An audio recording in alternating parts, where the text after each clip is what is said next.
Hey everybody, I just got home from the community meeting for the fire response for the Sand Creek and Bobcat fires in the Pioneers. So I just wanted to go over some of the notes I took, and then I'm gonna splice in some more footage that I took when I was in Polaris today um, of new kind of like updates on that.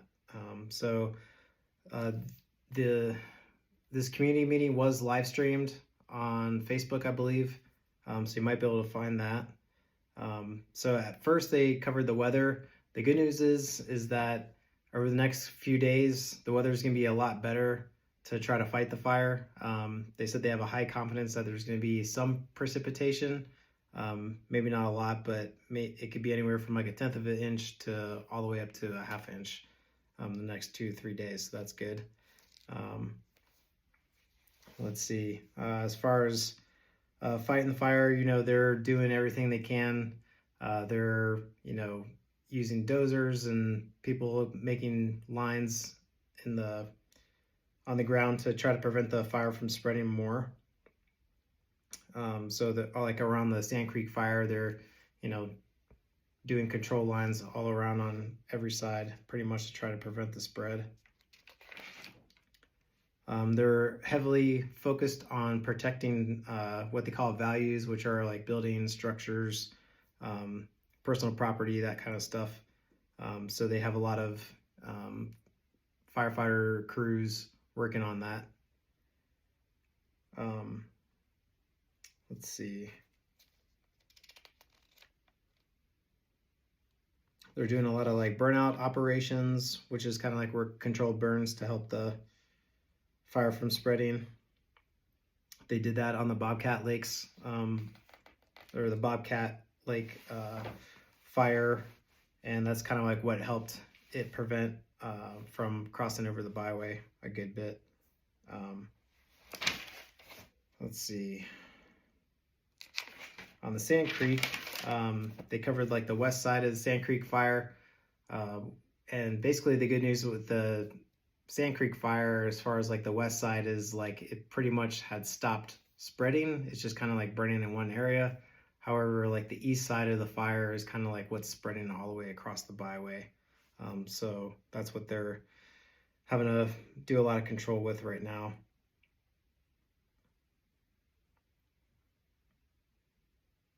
The good news is with the Maverick Mountain, the ski hill, the person giving the briefing said that there's a high likelihood that Maverick would be open again this winter. So that's good.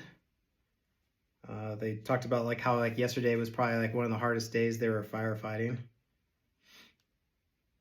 They talked about protecting all the structures and stuff at Elkhorn Hot Springs. So at all the different places where they had buildings and stuff like that, they put different like pumps and water tanks and stuff like that in place to be fighting the fire while the crews are out of there.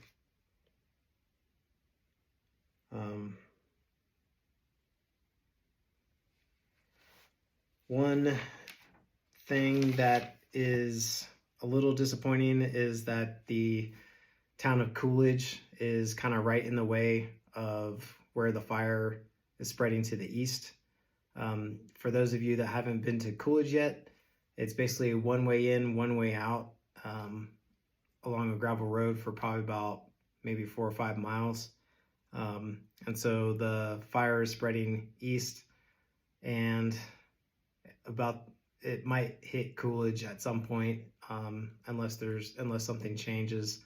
And right now they're not wanting to send any crews in there to do anything because they're afraid that as of right now with the conditions, if they were to put people in there, those people could be surrounded by the fire if the fire goes in. So right now they're just kind of like waiting to assess the situation.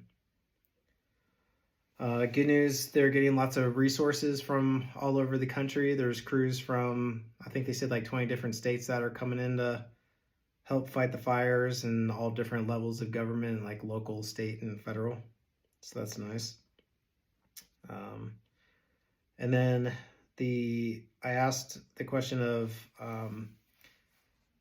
is there a point of contact for community outreach So I've had a lot of people and been talking to a lot of people about, everyone wants to help this situation. And they said that the Beaverhead County Public Health Department is the one that's kind of like leading that charge. I don't know what kind of help they need right now, but their number is 406-683-4771. So you could give them a call if you're wanting to help out people that are affected by the fires in the Pioneers, and they would be better able to tell you what kind of assistance is needed. And that's some of the notes that I took. There were some more, but I recommend watching the live stream to get like a full detailed explanation from people that know what they're talking about. So after this, I'll splice in some footage I took of the smoke and fire going on in the Pioneers that was taken today in Polaris. All right, peace.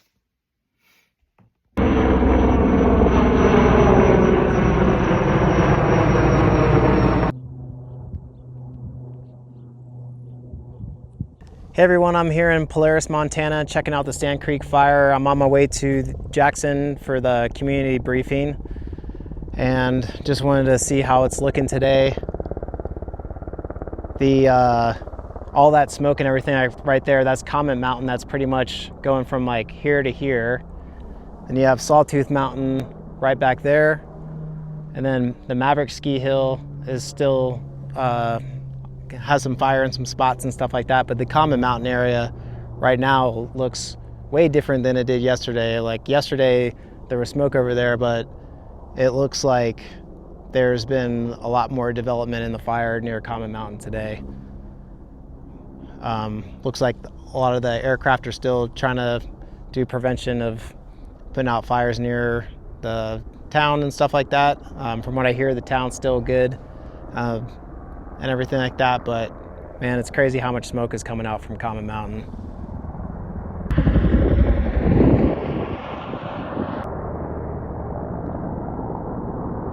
All right, so that's Comet Mountain right there, basically right up behind that smoke.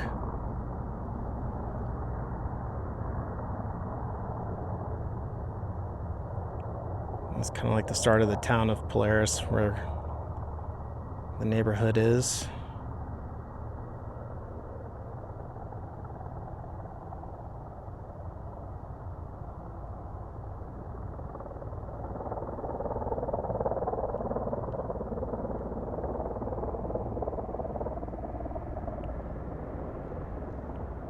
There's the Maverick Ski Hill right there. That's part of the hill. The other part is on the other side of the mountain.